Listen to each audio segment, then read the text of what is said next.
Good afternoon. Good to see all of you. I want to begin today's briefing by addressing the horrific shooting that took place yesterday at the Annunciation Catholic Church in Minneapolis, Minnesota, where a deranged shooter opened fire during morning mass, killing an innocent 8-year-old and 10-year-old. 14 other children and 3 adults were also injured during this horrible tragedy. This was the first morning mass of the school year for these beautiful, innocent children, and this sacred religious service was desecrated by an evil monster. We are all eternally grateful to the heroic law enforcement officers and first responders whose courage and swift response aided all of those impacted by this horrible tragedy. As Director Kash Patel confirmed yesterday, the FBI is currently investigating this shooting as an act of domestic terrorism and a hate crime targeting Catholics. President Trump signed a proclamation yesterday following his call with the governor of Minnesota, Tim Walz, acknowledging the victims and their families and directing flags to be flown at half-mast. President Trump and the First Lady encouraged the entire nation to join all of us in praying for the victims and their families as they face unimaginable grief and loss. The White House and the FBI will continue to provide further updates as they become available. I have 2 questions. The first question is associated with the shooting that occurred the other day. And I want to ask the question of, we know that it's not a gun thing. Any rational person knows it's not a gun thing. We know it's a mental health issue. So I want to know from you, what is President Trump and the White House going to do to address mental health issues around the country associated with these shootings? And the second thing is Chicago. You know, anybody with a connected brainstem knows that Chicago's crime is out of control. And young black men are getting killed, laying dead in the middle of the streets every single day in Chicago. No president has addressed any of these issues. And so what is the White House going to do to address issues in their capacity to deal with the conflict and violence in Chicago? Sure. Well, to your first question about this shooting in Minnesota, right now, the administration is focused on helping the people of Minnesota. It's been less than a day, of course, since this tragedy happened. We have federal law enforcement on the ground assisting local law enforcement.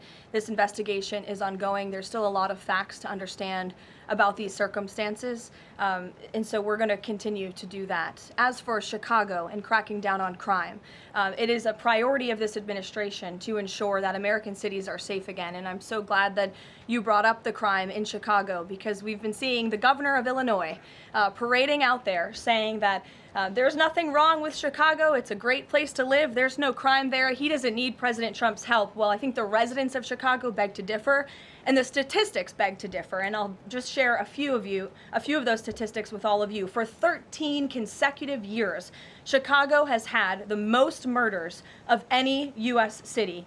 This is J.B. Pritzker's legacy, by the way. For 7 consecutive years, Chicago has had the highest murder rate among U.S. cities with more than 1 million people. In 2024, just last year, Chicago's murder rate per capita was 3 times higher than Los Angeles and nearly 5 times higher than New York City. That's more than double the murder rate in Islamabad and nearly 15 times more than Delhi. Out of Chicago's 147,899 reported crimes this year, that's how many crimes have been reported in Chicago since January 1st. There have only been arrests in 16% of them. These numbers are unacceptable. There have been more illegal guns recovered in Chicago than in New York City and Los Angeles combined. The number of reported motor vehicle thefts last year was more than double the number in 2021. And Chicago has also, just like DC, come under scrutiny over discrepancies in its homicide data reporting. So as bad as these numbers are, perhaps they are even worse. And this is Governor Pritzker's legacy. He should put politics aside. He should pick up the phone and call this president, who would be more than happy to do right by law-abiding American residents in the city of Chicago, and we hope that he will. I have 2 questions for you. Sure. Democrats, including former White House Press Secretary Jen Psaki and Minneapolis Mayor Jacob Frey, attacked prayer and pushed gun control in the aftermath of yesterday's shooting. What's the White House's response to their comments? Yes, I saw the comments of my predecessor, Ms. Psaki, and frankly, I think they're incredibly insensitive and disrespectful to the tens of millions of Americans of faith across this country who believe in the power of prayer. who believe that prayer works and who believe that in a time of mourning like this, when beautiful young children were killed while praying in a church, it's utterly disrespectful to deride the power of prayer in this country, and it's disrespectful to the millions of Americans of faith. And I would encourage Ms. Psaki to pray for these families themselves, who need it right now more than ever. My second question for you is that there have been media outlets who have glazed over the fact that the shooter was confused in their gender identity. Does the administration believe that this element needs to be investigated in the shooting? All of the elements are being investigated in the shooting, absolutely. Which is why part of the reason the FBI director came out and immediately confirmed that facet of the investigation. 2 questions on the shooting. What's the administration's message to some concerned parents across the country who might be now worried about their kids' safety in light of the latest incident? We completely and totally understand the concerns of parents across the country. This tragedy it's heartbreaking. As a parent myself, there are no words to describe just the heartbreak that these families must be enduring, which is why the President and the First Lady have encouraged everyone to continue to pray for these families and these victims. And it's why this administration is focused on removing public safety threats from our communities. And in fact, I can share with all of you that last night in Washington, D.C., when arrests were being made, there was an arrest of a juvenile right here in D.C. in Ward 7 for threats to kidnap and injure, receiving stolen property, possession of a large capacity feeding device, unlawful possession of firearms and ammunition. A search warrant was executed, 7 firearms were recovered, and the juvenile was arrested after an investigation was initiated based on social media posts allegedly threatening violence towards a school.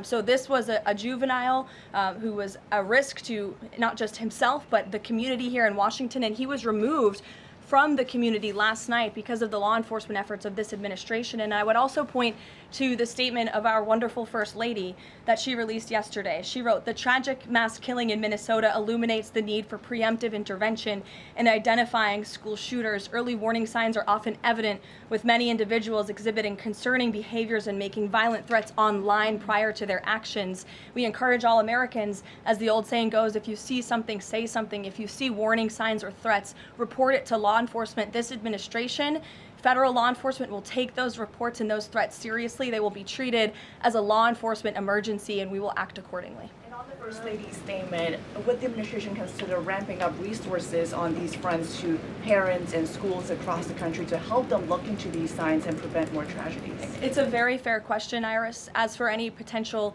future policy decisions or funding questions, it's just been over 24 hours since this tragedy occurred. Right now, we're focused on the FBI and their investigation and uncovering all the facts, and we'll leave those very important policy discussions to another day. I have a couple questions on the shooting yesterday. The first one, this is the second shooting involving a trans-identifying shooter who specifically targeted Christians and Catholic kids. What kind of consequences do the gender-affirming therapists, doctors, or even the parents of these shooters face after these types of shootings? Well, as for the parents and potential therapists in this case, again, all of that is still currently being investigated by the FBI. I know the Secretary of Health and Human Services this morning said that HHS is investigating perhaps links between some of these drugs and these prescription drugs that some of these minors may be taking and an increase in violence. And obviously we have mental health problems in this country that this administration and Secretary Kennedy will continue to speak out about and the work that we're doing to solve it. Thank you. And just to follow up, I've seen a lot of calls for action, among these lawmakers saying that we shouldn't just be praying. One that I've seen on the right actually is calls for the FBI to institute a new class of domestic terrorism that involves trans ideology. Is that something that the administration would support? I would have to check with the appropriate people on that.